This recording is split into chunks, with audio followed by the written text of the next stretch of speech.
Good morning plus two class. हम macro economics का first lesson कर रहे हैं जिसमें हमने क्वेश्चन किया है what is macro economics and scope of macro economics. तो आज हमारा नेक्स्ट क्वेश्चन है difference between micro economics and macro economics. व्यष्टि अर्थशास्त्र और समष्टि अर्थशास्त्र में अंतर बताएं। तो सबसे पहला डिफरेंस जो रिगार्डिंग जो मीनिंग है सबसे पहले माइक्रो इकोनॉमिक्स और मैक्रो इकोनॉमिक्स का वो ही डिफरेंट है। Micro economics means micro word has been derived from Greek word micros which means small. Micro word Greek word micros से लिया गया है जिसका अर्थ होता है स्मॉल, छोटा। सो माइक्रो इकोनॉमिक्स किसके साथ डील करती है? एक इकोनॉमी की सिंगल यूनिट के साथ, एक कंज्यूमर के साथ, एक फर्म के साथ, एक प्रोडक्ट की प्राइस के साथ। जबकि macro word Greek word macros से लिया गया है विच मीन्स लार्ज।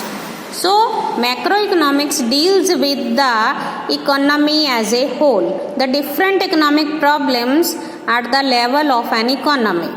तो मैक्रो इकोनॉमिक्स एक पूरी इकोनॉमी, पूरी अर्थव्यवस्था की आर्थिक समस्याओं के साथ संबंधित होती है, जो एग्रीगेट्स के साथ समूहों का अध्ययन करती है।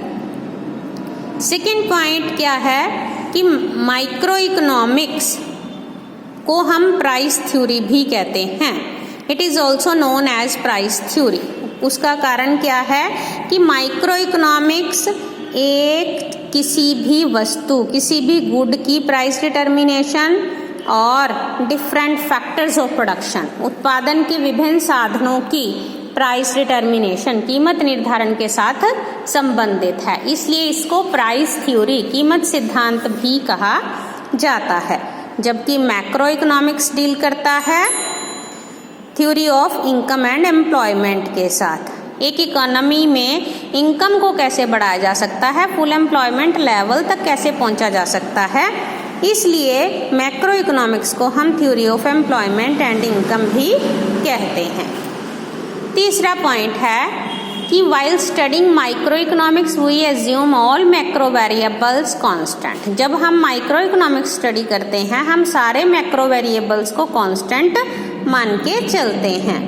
And while studying macroeconomics, we assume all micro variables constant। जब हम मैक्रो इकोनॉमिक्स को स्टडी करते हैं तो हम सारे माइक्रो वेरिएबल्स को कांस्टेंट मान लेते हैं। नेक्स्ट पॉइंट है कि दोनों का ऑब्जेक्टिव भी अलग है। माइक्रो इकोनॉमिक्स का ऑब्जेक्टिव है कि अलग अलग सिंगल या इंडिविजुअल इकोनॉमिक यूनिट्स को स्टडी करना, और उसका दूसरा ऑब्जेक्टिव है नेशनल इनकम को कैसे ऑप्टिमम डिस्ट्रीब्यूट किया जाए डिफरेंट फैक्टर्स ऑफ प्रोडक्शन में। लेकिन मैक्रो इकोनॉमिक्स का ऑब्जेक्टिव होता है कि एक इकोनॉमी के लेवल पर, जैसे कि अनएम्प्लॉयमेंट प्रॉब्लम है, तो अनएम्प्लॉयमेंट प्रॉब्लम को दूर कैसे किया जाए और फुल एम्प्लॉयमेंट को कैसे अचीव किया जाए। माइक्रो इकोनॉमिक्स को जब हम स्टडी करते हैं तो उसका जो स्टडी मेथड है उसको कहते हैं पार्शियल इक्विलिब्रियम एनालिसिस मेथड, क्योंकि पूरी इकोनॉमी का एक हिस्सा, एक पार्ट को हम स्टडी करते हैं। पूरी इकोनॉमी में से हम एक सिंगल कंज्यूमर को स्टडी करते हैं, एक सिंगल फर्म को स्टडी करते हैं। इसलिए इसका जो मेथड ऑफ स्टडी है उसको कहते हैं पार्शियल इक्विलिब्रियम एनालिसिस। जबकि मैक्रो इकोनॉमिक्स में हम पूरी इकोनॉमी को इकट्ठे ही स्टडी करते हैं, पूरी इकोनॉमी की प्रॉब्लम्स को इकट्ठे स्टडी करते हैं। इसलिए मैक्रो इकोनॉमिक्स में जो मेथड ऑफ स्टडी है उसको हम कहते हैं जनरल इक्विलिब्रियम एनालिसिस। तो इस तरह से ये हमारा question difference between micro economics and macro economics complete हो गया है।